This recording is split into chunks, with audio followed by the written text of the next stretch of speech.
Apareció colgado debajo de un puente en Londres. Tenía los bolsillos llenos de ladrillos y un rosario entre las manos. Dijeron que fue un suicidio, pero nadie se ata una soga al cuello con tanto dinero en los bolsillos.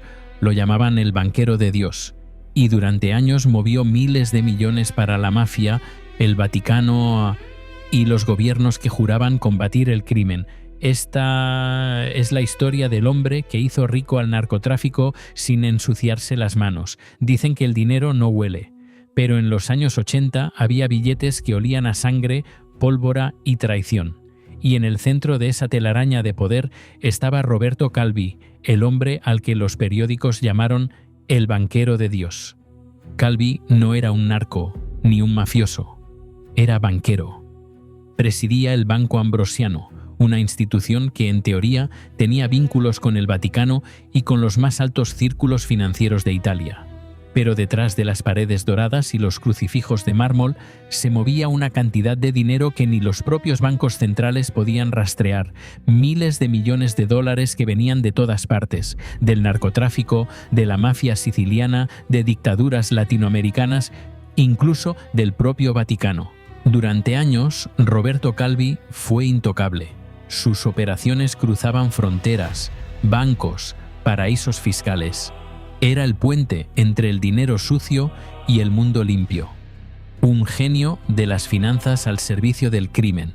Usaba empresas pantalla en Panamá, cuentas fantasma en Suiza y préstamos falsos que desaparecían sin dejar huella. Todo parecía perfecto, hasta que dejó de serlo.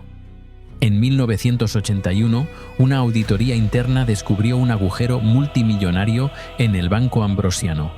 El dinero había desaparecido, literalmente, y con él toda la red de poder que lo sostenía. El Vaticano negó cualquier vínculo, los políticos se lavaron las manos y los mafiosos empezaron a impacientarse. Roberto Calvi fue arrestado, pero el dinero seguía sin aparecer, y eso, en el mundo del crimen, se paga caro. Tras unas semanas en prisión preventiva, fue liberado bajo fianza. Decía que podía arreglarlo, que solo necesitaba tiempo. Pero el tiempo se acabó. El 18 de junio de 1982, a primera hora de la mañana, un guardia de seguridad británico encontró algo extraño en el puente de Blackfriars, en Londres. Colgado bajo uno de sus arcos estaba el cuerpo de Roberto Calvi. Llevaba el traje perfectamente puesto, los bolsillos llenos de ladrillos y un puñado de billetes en efectivo. Un suicidio, dijeron al principio. Pero nada tenía sentido. El nudo con el que estaba colgado no podía habérselo hecho él mismo, y el lugar del puente no era accesible sin ayuda. Con el paso de los días, la prensa explotó. Titulares en toda Europa hablaban del banquero de Dios, hallado muerto como un mafioso cualquiera. Pero los que sabían de verdad cómo se movía el dinero entendieron el mensaje. A Calvi no lo habían matado por traicionar a la mafia, lo habían matado por saber demasiado.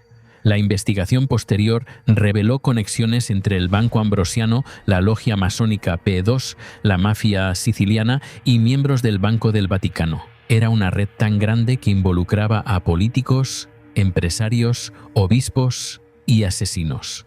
El propio Papa Juan Pablo II tuvo que intervenir para salvar la reputación de la Santa Sede. Pero ya era tarde, el escándalo había estallado.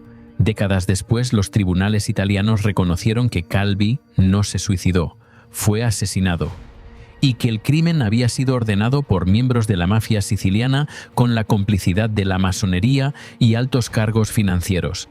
Pero, como siempre, nadie fue condenado. El dinero desapareció, los nombres se borraron. Y los mismos bancos que Calvi había usado para lavar dinero siguieron funcionando. Roberto Calvi fue enterrado en Milán con un funeral privado. Nadie habló del tema en público durante años. Pero en los círculos financieros su nombre se convirtió en leyenda. El hombre que lavó miles de millones para el crimen organizado sin disparar un solo tiro. El hombre que se atrevió a mezclar a la mafia con el Vaticano y pagó el precio más alto. Su historia cambió la forma en que Europa entendía el poder, porque ya no se trataba de narcos con pistolas, sino de hombres con corbata y rosarios, hombres que podían mover fortunas con una firma y desaparecer bajo un puente, colgados como advertencia. Y aunque han pasado más de 40 años, las lecciones siguen vivas. El dinero sigue fluyendo por los mismos canales, los bancos siguen protegiendo secretos. Y los que de verdad mandan, los que controlan el juego, siguen actuando como siempre fuera del radar.